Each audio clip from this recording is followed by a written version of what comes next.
Saya mengajar ilmu dakwah 1, 2, retorika, mengajar perbankan syariah, mengajar hukum wakaf, zakat, termasuk ini berkesempatan mengajar tentang sejarah ya, menggantikan Ustadz Tobroni ya, yang tahun ini sudah apa istilahnya purna tugas, lalu diminta untuk uh, tetap membantu dengan dosen diperbantukan itu, cuma beberapa mata kuliah lalu mesti dikurangi karena sudah pensiun ya, purna tugas gitu. Jadi teman sekalian, ya, saya juga berbahagia tentu diberi kesempatan amanah untuk belajar bersama ya.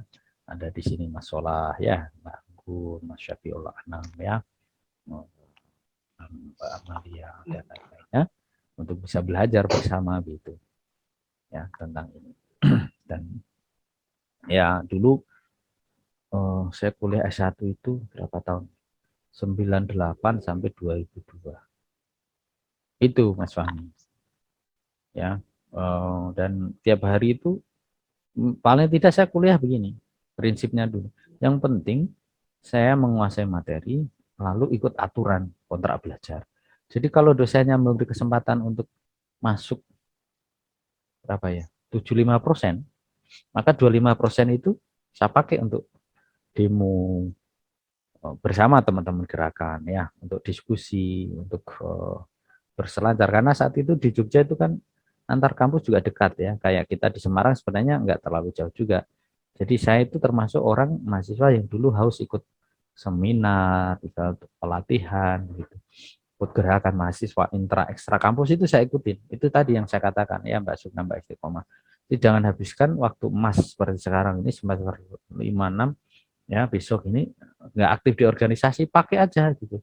Walaupun nempel, maaf misalnya jadi anggota bidang apa di BEM, ya misalnya apa di UKM, ya Jamil Tahfidz wal Qurra dan seterusnya gitu ya, LPKA atau apa gitu ya. Saya juga masih belajar tentang struktur-struktur keorganisasian di Unsula supaya apa mentalitasnya itu terbangun ya.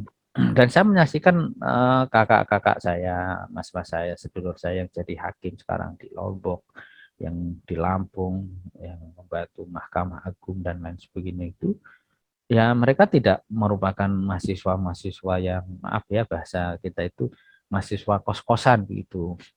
Hanya untuk menggambarkan, maksudnya apa mahasiswa kos-kosan itu? Ya kampus kos pulang, kampus kos pulang. Tidak ada sebuah dialektika yang terjadi. Nah itu nanti di dalam perkembangan selanjutnya teman-teman akan mengalami kesulitan di dalam kerangka satu, ya misalnya membangun network kerja itu, saya daftar lempeng aja karena nggak punya jejaring. Gitu. Dan di Indonesia percayalah, kita itu nggak lempeng-lempeng amat. Kok bisa? Iya, Mbak Riza misalnya daftar apa gitu, lempeng-lempeng aja ya kalau kuotanya memadai gitu. Kalau kurang biasanya yang penyelenggara kenal siapa ya, lalu ada apa ya semacam fit properties yang itu secara alamiah kalau udah kenal itu jauh lebih mudah. Itu ya, itu dipakai dimanapun. Maka saran saya, ya, kalau boleh saling kita urun saran, teman-teman perbanyaklah di semester 4, 5 itu menyebarkan jaring-jaring network itu. Perbanyaklah ikut di organisasi, kuliah tetap prioritas 75%. Ya, jadi Mas Khairuddin nanti semester 7, 8 sarjana, enggak terlalu bingung. Kenapa? Punya banyak teman. Mau ke pengadilan agama jadi hakim bisa, advokat banyak, ya. Lalu jadi pengajar di kampus juga bisa lanjut S2, jenjang lanjutannya dan seterusnya begitu. Nah, peluang syariah itu jauh lebih banyak dan saya katakan Yun Sewu ya, bukan maksud apa-apa. Teman-teman syariah itu relatif lebih bagus kemampuan apa namanya turos dan kemampuan agamanya, hukum Islamnya itu. Jadi kalau disandingkan dengan sama-sama FHI di prodi yang lain, teman-teman HKI ini jauh lebih kuat karena kitabnya lebih kuat gitu. Ya. Nah, karena itu menjadi modal. Kalau mau mengajar, maka teman-teman penguatannya tinggal di metodologi mengajar gitu.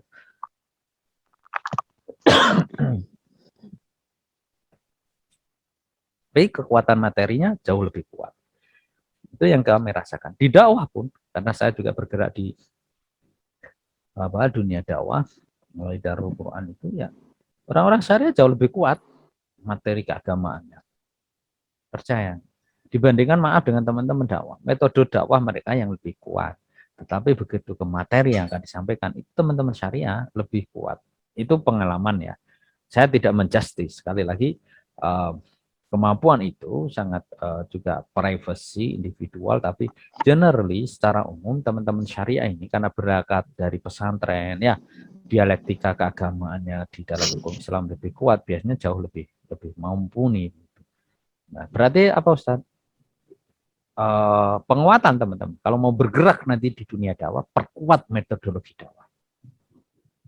Kalau mau dunia pendidikan, perkuat metodologi di dalam pengajaran. Gitu.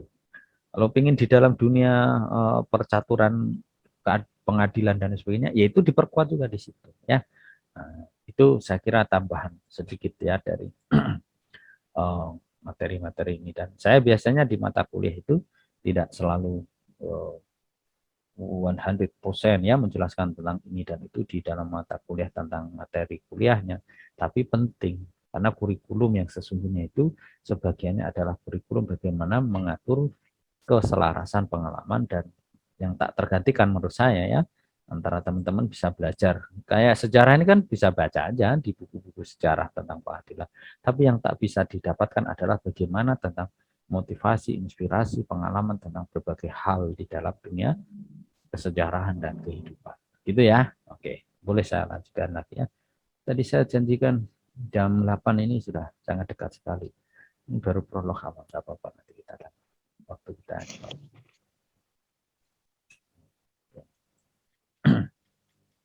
Kalau ada pertanyaan dicatat ya, nanti 15 menit lagi silakan nanti di sharingkan bersama ya.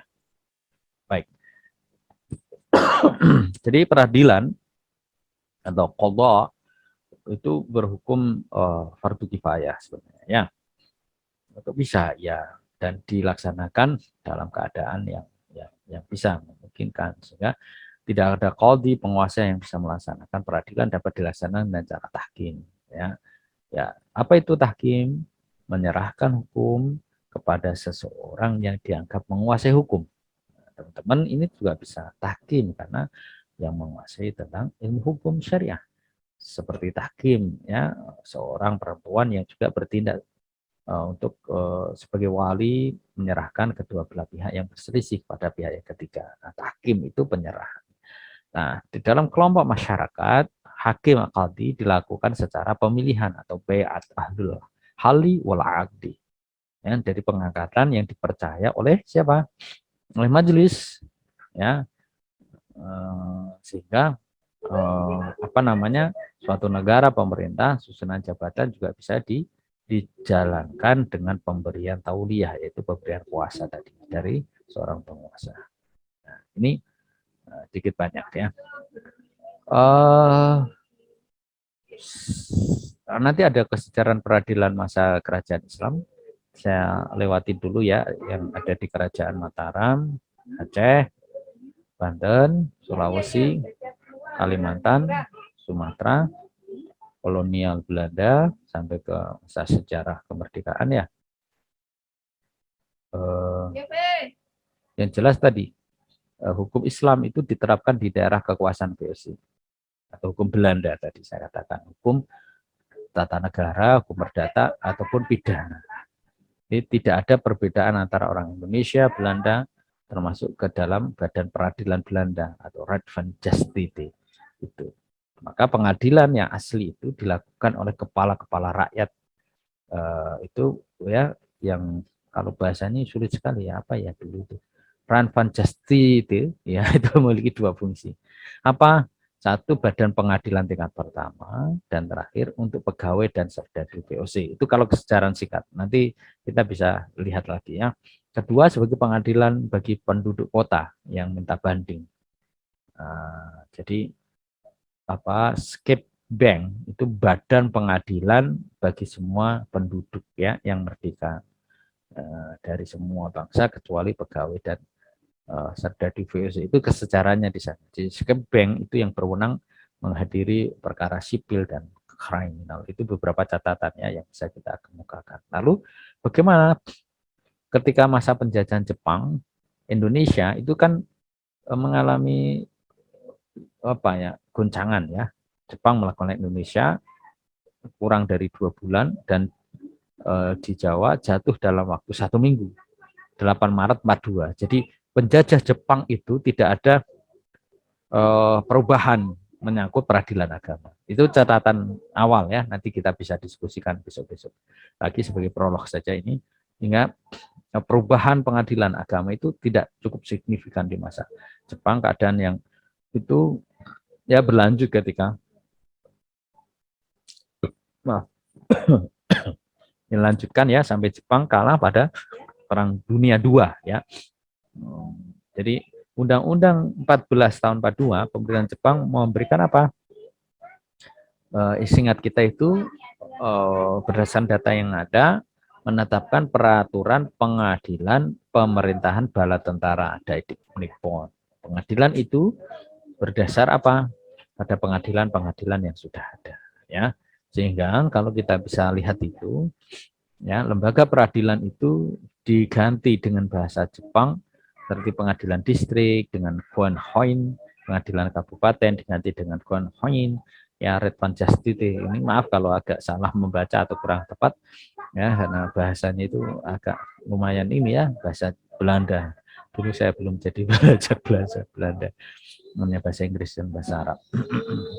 Sehingga kelahiran undang-undang itu yang terlalu banyak itu menjadikan satu bentuk situasi konteks ya pengadilan yang ada di Indonesia. Baik, itu ya materi sekilas tentang prolog di pengadilan atau hukum Islam di Indonesia. Ini pas jam 8 saya tambahkan satu materi, nanti 10 menit lagi silakan kita bisa berdiskusi ya. Ya, ya share ya.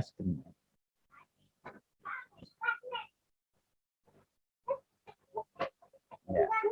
Jadi kalau kita melihat istilah peradilan Islam dan dasar hukum penyelenggaranya, peradilan itu adalah sebuah proses. Ya. Proses apa? Ini kelihatan nggak, Mbak Sukna? Lihat, Pak. Kelihatan ya? Nggak bisa lihat teman-teman.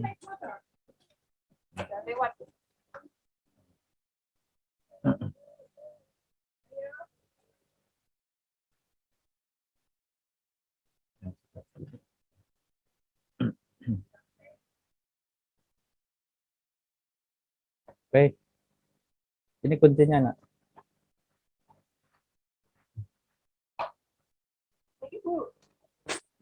Enggak.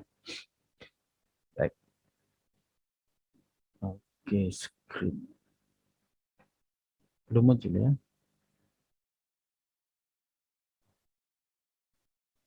Ya. Jadi kalau kita bisa melihat makna dari pengadilan peradilan itu ya proses yang dijalankan di pengadilan yang berhubungan dengan apa penugasan memeriksa, memutus dan mengadili perkara dengan menerapkan apa hukum in concert. Hakim menerapkan peraturan hukum ya pada hal-hal yang nyata untuk diadili. Nah, seringkali ya itu tantangan lah, mudah-mudahan saya tidak ingin mengkritisi lebih dalam. Pengadilan itu juga pengadilannya manusia, kira-kira begitulah ya. Teman-teman bisa mengimajinasikan. Kita sedang mengkritisi saja. Sehingga untuk mempertahankan, menjamin ditaatinya hukum material dengan menggunakan cara prosedur yang ditetapkan. Itu. Di peradilan memiliki makna dengan pengadilan. Pengadilan itu adalah badannya, instansi resmi yang melaksanakan sistem peradilan, memeriksa, mengadili, dan memutuskan itu tadi ya. Sedangkan uraian keduanya tadi bisa dikatakan bahwa pengadilan itu lembaga tempat pengadilannya mencari keadilan. Peradilan adalah sebuah proses. Kalau peradilan prosesnya dalam menegakkan hukum dan keadilan. Tapi kalau pengadilan, pengadilan agama, pengadilan militer itu tempatnya. Itu ya. Lalu saya kecilkan dikit. Ya. Tujuan peradilan apa? Mewujudkan keadilan hukum. Di lembaga, kalau kemudian pengadilan itu tidak mewujudkan itu berarti ada yang salah dari orientasi awal. Melindungi masyarakat supaya ada penanganan, pencegahan dari kejahatan, ya, merehabilitasi pelaku kejahatan supaya balik mauludin yuladu ala fitrah, karena sesungguhnya kita itu suci, baik gitu ya. Lalu melakukan apa yang disebut dengan upaya incapacity terhadap orang-orang yang melakukan ancaman terhadap masyarakat. Menegakkan, mewujudkan the rule of law. Nanti buku-bukunya Prof. Cipto itu tentang hukum produktif ya, hukum apa beliau menyatakan itu, guru besar Undip ya hukum. Saya belum berkesempatan mengajar di sana, baru mengajar di Fakultas Ekonomi. Mudah-mudahan nanti sampai bisa bersinggungan ya, mengajar di sana. Mudah-mudahan menegakkan dan memajukan the rule of law, penghormatan pada hukum ya, menjamin adanya proses of law, perlakuan yang wajar, terdakwa terpidana itu juga bisa dilakukan satu proses yang wajar gitu ya, melakukan penuntutan dan membebaskan orang yang tidak bersalah dituduh melakukan kejahatan. Dan seringkali guyonannya itu advokat itu sebenarnya membela yang siapa ya. Jadi kalau Mbak Sukna pengen cita-cita apa toh di syariah ini, nanti kalau udah lulus pengen apa gitu cita-citanya tuh?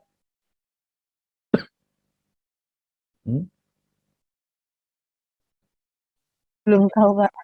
Belum tahu ya. Yang jelas jadi istri yang baik gitu ya. Amin. Amin. Iya. Mbak Arina apa? Setelah lulus sarjana itu. Setelah lulus Ustaz. Nah, ngikutin alurnya aja Ustaz. alur siapa? Alur suami, orang tua, atau alur hidup? Alur yang menciptakan kita mungkin. Oh, gitu ya. Asli mana tuh Mbak Arina, Jawa atau di luar Jawa? Demak mawon Ustaz. Oh, Demak ya. Kalau alurnya yang kayak kemarin jadi hakim tapi ditaruh di pengadilan agama di luar Jawa. ya. Ya, alhamdulillah ya ikut alur. Insya Allah ngalir itu. Memang Demak kan begitu ya, aliran mengalir ya. Bagaimana sungai terpanjang ya di dunia itu Demak punya itu. Saya kan di Pati kalau ke Semarang itu senang lihat utara jalan. Ya, sungainya ngalir gitu, jernih, asik gitu. Ya, apalagi ada pohon-pohon yang ditanam itu. Keren. Kayak di ini jalan-jalan bagian dunia mana gitu, Selandia atau mana itu. Oke. Jadi menghukum pelaku kejahatan ya sesuai dengan falsafah pemidana. Kalau kita melihat peradilan di Indonesia dasarnya ini. Silahkan dibaca Ustaz.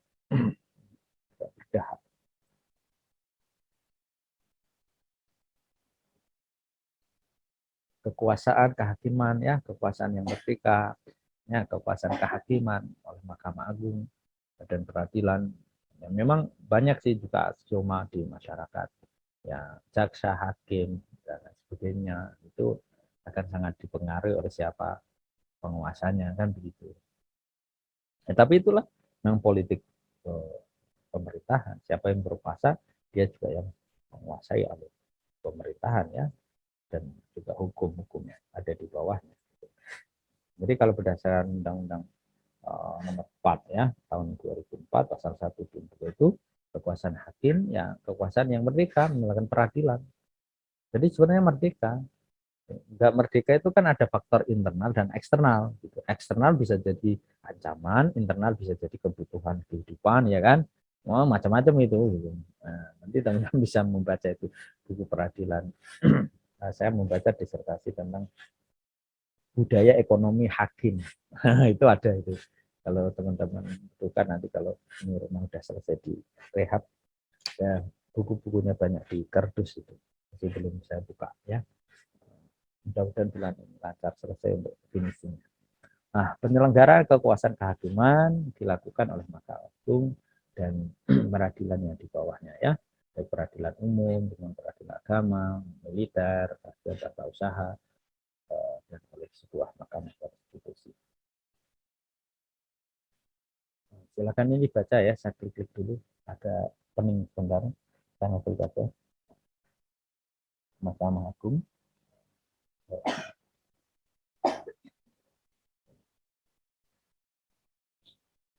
Ya, lalu Mahkamah Konstitusi.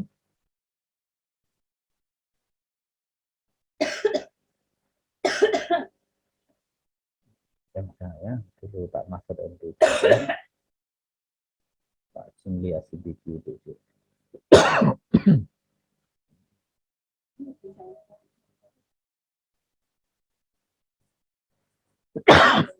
Alhamdulillah. Baik, nah ini Komisi Yudisial, saya pernah diajar juga, agak lupa saya. Mengajar saya di S3 dari Komisi Yudisial. Nah, pengadilan di peradilan umum ya, ada pengadilan negeri, ada pengadilan tinggi.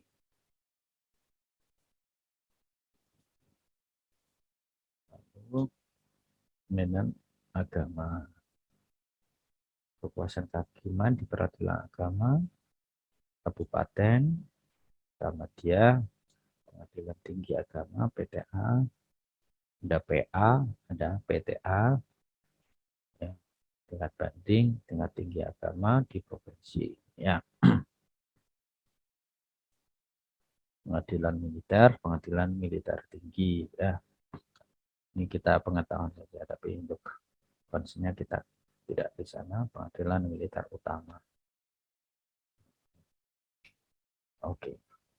Lalu pengadilan di lingkungan peradilan ya, tata negara, PTN, tata negara, pengadilan tinggi tata usaha negara, PTTUN.